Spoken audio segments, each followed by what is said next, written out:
Anak-anakku yang terkasih, sekarang kita masuk dalam pelajaran ke-10 mengenai Yesus dipersembahkan di Bait Allah. Nah, anak-anakku yang terkasih, marilah anak-anak siapkan hati dan pikiran untuk berdoa, mengambil sikap doa yang baik dan benar ya. Silahkan ya. Dalam nama Bapa dan Putra dan Roh Kudus. Amin. Tuhan Yesus yang baik, terima kasih atas cintamu kepada kami. Hari ini kami mau mempersembahkan seluruh hidup kami kepadamu. Amin. Dalam nama Bapa dan Putra dan Roh Kudus. Amin.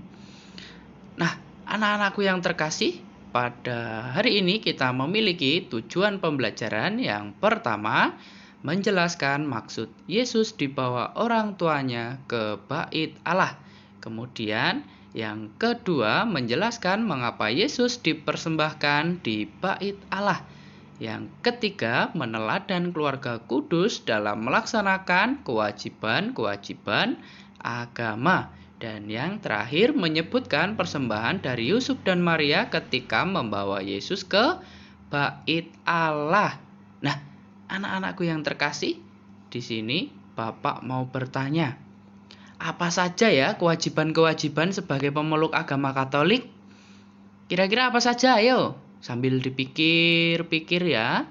Nah, anak-anak, Bapak bantu dengan tampilan gambar ini. Nah, ini gambar apa? Ayo, sambil dicari. Nah, ini apa? Kok ada anak kecil? Nah, ini ada orang lagi ngapain ini ya? Kira-kira apa ya kewajiban-kewajiban sebagai pemeluk agama Katolik? Iya, benar sekali, menghadiri perayaan Ekaristi di gereja. Nah, untuk sekarang kalau belum bisa ke gereja secara langsung, kita misalnya online atau melalui televisi ya, karena masih masa pandemi. Kemudian yang kedua, membaptiskan bayi mereka. Yang ketiga, berdoa setiap hari. Ayo, siapa yang kalau mau makan, berdoa terlebih dahulu, sesudah makan berdoa, mau tidur berdoa, bangun tidur berdoa, mau pergi berdoa. Ayo, siapa? Ya, pinter. Tentu anak-anak semua rajin berdoa ya. Oke. Nah, yang terakhir itu mengenai baca kitab suci. Baca kitab suci, doa tiap hari kalau mau tumbuh. Nah, anak-anak, dicari kitab sucinya ada di mana? Ayo, diletakkan di mana? Tanya sama papa mama ya. Nah, anak-anakku yang terkasih, mari kita simak video mengenai kisah Yesus dipersembahkan di Bait Allah.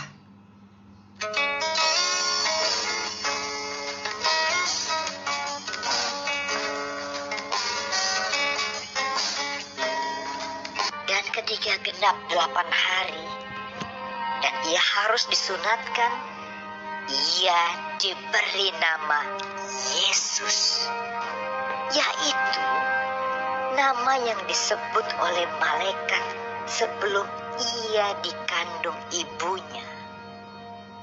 Dan ketika genap waktu pentahiran, menurut hukum Taurat Musa, mereka membawa dia ke Yerusalem untuk menyerahkannya kepada Tuhan.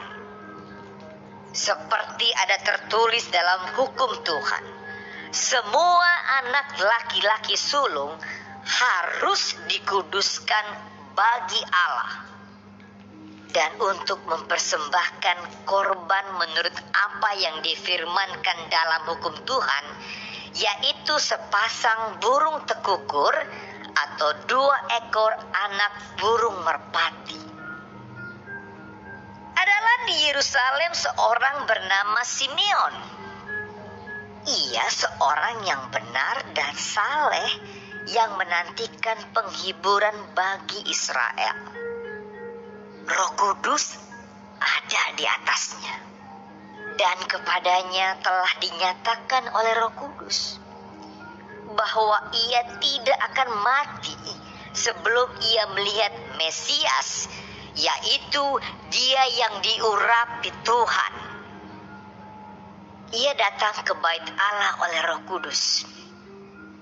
Ketika Yesus anak itu dibawa masuk oleh orang tuanya untuk melakukan kepadanya apa yang ditentukan hukum Taurat. Ia menyambut anak itu dan menatangnya sambil memuji Allah. Katanya, "Sekarang Tuhan, biarkanlah hamba-Mu ini pergi dalam damai sejahtera, sesuai dengan firman-Mu. Sebab mataku telah melihat keselamatan yang daripadamu, yang telah Engkau sediakan di hadapan segala bangsa, yaitu terang yang menjadi penyataan bagi bangsa-bangsa lain, dan menjadi kemuliaan bagi umat-Mu Israel." dan bapa serta ibunya amat heran akan segala apa yang dikatakan tentang Dia.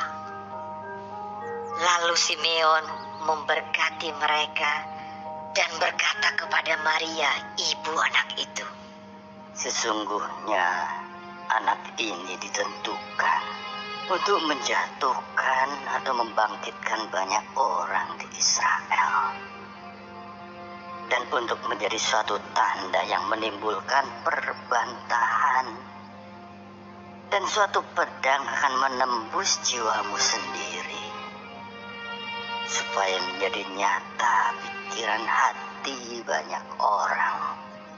Lagi pula di situ ada Hana, seorang nabi perempuan, anak Fanuel dari suku Asher.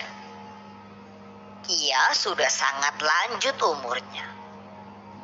Sesudah kawin ia hidup 7 tahun lamanya bersama suaminya.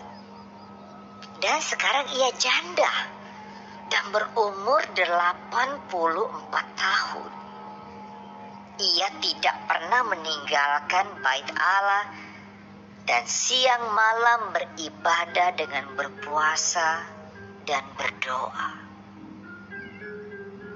Dan pada ketika itu juga datanglah ia ke situ dan mengucap syukur kepada Allah dan berbicara tentang anak itu kepada semua orang yang menantikan kelepasan untuk Yerusalem.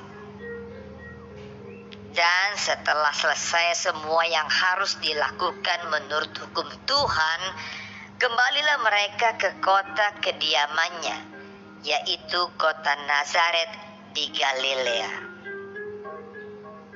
Anak itu bertambah besar dan menjadi kuat, penuh hikmat, dan kasih karunia Allah ada padanya.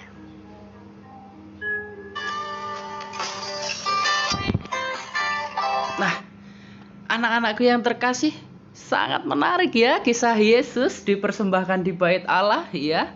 Bayi Yesus yang begitu imut sekali ya tadi anak-anakku. Siapa di sini yang suka miara burung? Ayo, papa mamanya atau kakek neneknya yang suka piara burung siapa? Nah, itu tadi ada burung tekukur. Ya, burung tekukur ya. Ya, atau burung merpati tadi yang dipersembahkan ya. Nah, bait Allah itu adalah tempat berdoa umat Yahudi, tempat yang disucikan. Kemudian orang tua Yesus tadi membawa Yesus ke bait Allah di Yerusalem untuk dipersembahkan kepada Tuhan. Nah, mereka itu melaksanakan kewajiban agama seperti yang tadi ya. Nah, kewajiban agama itu dilaksanakan oleh orang tua Yesus. Nah, sebab ada perintah Tuhan bahwa setiap anak sulung dalam keluarga harus dipersembahkan pada Tuhan. Nah, anak-anakku, orang tua kita juga melaksanakan kewajiban agama. Misalnya, waktu masih bayi mereka membawa kita ke gereja untuk dibaptis. Mungkin ada juga yang dibaptis dewasa. atau baptis bayi. Nah, pada hari Minggu mereka mengajak kita ke gereja untuk berdoa dan bersyukur kepada Tuhan ya. Seperti hari-hari biasanya kalau nggak masa pandemi itu kan anak-anak diajak ke gereja kan? Iya toh? Pasti itu. Untuk berdoa dan bersyukur kepada Tuhan. Nah, apabila kewajiban-kewajiban agama itu yang contoh 2 itu tadi, masih banyak lagi tentu ya, kita jalankan dengan baik, hubungan kita dengan Tuhan itu akan semakin baik pula ya. Jadi anak-anak kalau orang tua mengajak anak-anak untuk pergi ke gereja berdoa, ikut. Kalau diajak untuk bina iman anak juga ikut ya. Oke, setuju? Setuju ya. Oke. Nah, anak-anakku yang terkasih, kita harus mampu meneladani keluarga kudus dalam melaksanakan kewajiban-kewajiban agama yang kita anut. Jadi apa yang harus dilakukan itu dilakukan. Apa yang menjadi perintah-perintah atau kewajiban-kewajiban agama itu tadi ya, berdoa juga ya. Baca kitab suci, kalau anak-anak itu kan sudah pandai membaca ya, sudah lancar, silahkan membaca. Baca-baca kitab suci atau bacaan tentang kisah nabi-nabi juga bisa ya. Itu keren semuanya. Nah, kita harus selalu setia dan taat melaksanakan kewajiban-kewajiban agama yang kita anut. Ya. Harus setia dan taat. Kalau saatnya berdoa, berdoa. Waktunya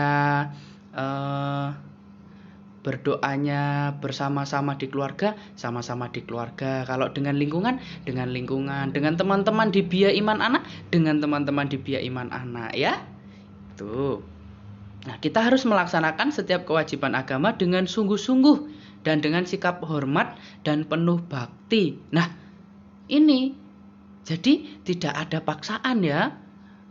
Mau diajak ke bina iman anak tetapi malah nangis, harus minta jajan, harus minta yang lain-lain baru mau. Nah, itu jadi anak-anak harus dengan taat, penuh bakti, sungguh-sungguh ya,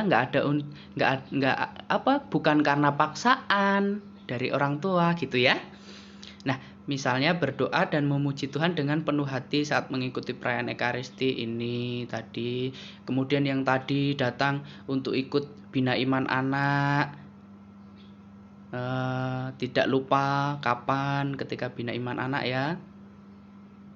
Gitu. Jadi datang ketika ada bina iman anak ataupun perayaan Ekaristi. Nah, dengan demikian akan tumbuh dalam diri kita itu kebiasaan untuk menyembah, memuji dan memuliakan Tuhan dengan segenap hati. Ya. Mudah-mudahan kalau anak-anak taat menjalankan kewajiban-kewajiban agama itu tadi, anak-anak menjadi anak yang baik. Ya. Dan Tuhan juga mencintai anak-anak yang taat pada agama. Oke, sekian ya anak-anakku. Terima kasih dan salam sehat untuk kita semua. Tuhan memberkati. Jangan lupa anak-anak tetap jaga kesehatan. Dadah.